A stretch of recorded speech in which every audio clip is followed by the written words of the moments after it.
Hi all, ఈరోజు చాలా తక్కువ ఇంగ్రీడియంట్స్తో ఇంట్లోనే ఈజీగా చేసుకునే ఒక యమ్మీ డిజర్ట్ నేర్చుకుందాం. చూడండి, చూస్తేనే నోరూరిపోతుంది కదా. రండి, త్వరగా ఇది ఎలా చేయాలో నేర్చేసుకుందాం. ఫస్ట్ క్యారమిల్ ప్రిపేర్ చేసుకోవడానికి ఒక ప్యాన్ తీసుకుని అందులో 1/2 కప్ షుగర్ యాడ్ చేసుకోవాలి అండ్ 1 టేబుల్ స్పూన్ వాటర్ కూడా యాడ్ చేసుకోవాలి. స్టవ్ వెలిగించుకుని ఈ సిరప్ మొత్తం గోల్డెన్ బ్రౌన్ కలర్ వచ్చే వరకు మీడియం ఫ్లేమ్లో ఉంచుకోవాలి. గరిటె పెట్టి తిప్పకూడదండి, కొంచెం పేషెన్స్ అవసరం. జస్ట్ ఎండ్స్లో మాత్రం అప్పుడప్పుడు టచ్ చేసుకుంటే చాలు. ఒక్కసారి గోల్డెన్ కలర్ కనిపించిందంటే క్విక్గా మొత్తం గోల్డెన్ కలర్ వచ్చేసి మాడిపోయే ఛాన్సెస్ ఉంటుంది, కాబట్టి అలర్ట్గా ఉండి స్టవ్ ఆఫ్ చేసుకోవాలి. ఇప్పుడు మొత్తం గోల్డెన్ బ్రౌన్ కలర్ వచ్చేసిన తర్వాత మనం ఏ ప్యాన్లో అయితే పుడ్డింగ్ చేసుకోవాలనుకుంటున్నామో ఆ ప్యాన్లోకి ఈ సిరప్ని ట్రాన్స్ఫర్ చేసుకొని బేస్ మొత్తం కవర్ అయ్యేలాగా ఇలా తిప్పుకోవాలి. ఇప్పుడు దీన్ని పక్కన పెట్టేసుకుందాం. ఇప్పుడు వేరొక పెద్ద బౌల్ తీసుకుని అందులో 4 eggs యాడ్ చేసుకుందాం. ఇంకా మీకు ఏ రెసిపీస్ కావాలో కింద కమెంట్ బాక్స్లో కమెంట్ చేయండి, నేను నెక్స్ట్ చేయడానికి ట్రై చేస్తాను. అండ్ ఈ రెసిపీ కూడా ట్రై చేసి ఎలా వచ్చిందో కింద కమెంట్ బాక్స్లో పెట్టండి. ఇలా 4 eggs యాడ్ చేసుకున్న తర్వాత బాగా మరిగించి చల్లార్చిన పాలు 350 ml యాడ్ చేసుకుంటున్నాను.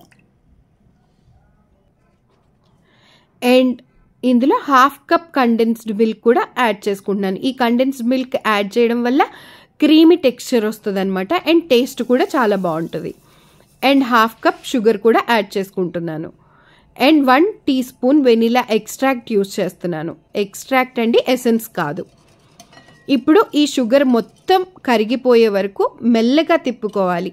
బాగా బుడగలు వచ్చే వరకు కాకుండా జస్ట్ నార్మల్గా ఇలా స్లోగా తిప్పుకుంటూ మొత్తం కలిసేలాగా, షుగర్ మొత్తం డిజాల్వ్ అయిపోయేలాగా తిప్పుకోవాలి.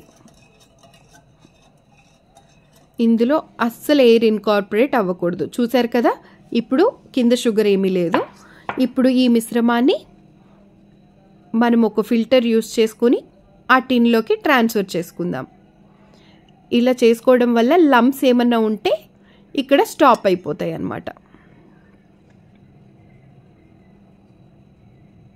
చూసారు కదా ఆ జల్లెడలో ఎన్ని లంప్స్ ఉన్నాయో. ఇప్పుడు ఈ టిన్ని అల్యూమినియం ఫాయిల్తో మంచిగా కవర్ చేసుకోవాలి. కవర్ చేసుకుని ఇప్పుడు వేరే వెడల్పాటి పెద్ద బౌల్ తీసుకుని అందులో వాటర్ యాడ్ చేసుకుని ఇప్పుడు ఈ టిన్ని చూపించే విధంగా ప్లేస్ చేసుకోవాలి. ఇప్పుడు ఓవెన్లో 180 డిగ్రీ సెంటీగ్రేడ్ దగ్గర 45 minutes ఉంచిన తర్వాత ఇదిగోండి, బాగా చల్లారిన తర్వాత మొత్తం సైడ్స్ అన్నీ, వాల్స్ నుంచి సైడ్స్ అన్నీ ఇలాగా జాగ్రత్తగా చూపించే విధంగా కట్ చేసుకొని దీన్ని ప్లేట్లోకి ఫ్లిప్ చేసుకోవాలి. ఆహా, చూడండి ఎంత యమ్మీగా ఉందో కదా పుడ్డింగ్. ఇది సక్సెస్ అవ్వడానికి ఎన్ని ఛాన్సెస్ ఉన్నాయో ఫెయిల్ అయ్యే ఛాన్సెస్ కూడా చాలా ఎక్కువ. చాలా జాగ్రత్తగా కేర్ఫుల్గా నేను చూపించిన విధంగా ట్రై చేయండి, ఖచ్చితంగా మంచిగా వస్తుంది. అండ్ నా రెసిపీస్ కనుక మీకు నచ్చినట్లయితే లైక్ చేయండి, షేర్ చేయండి, కమెంట్ చేయండి అండ్ ఖచ్చితంగా ట్రై చేయండి. Thank you for watching.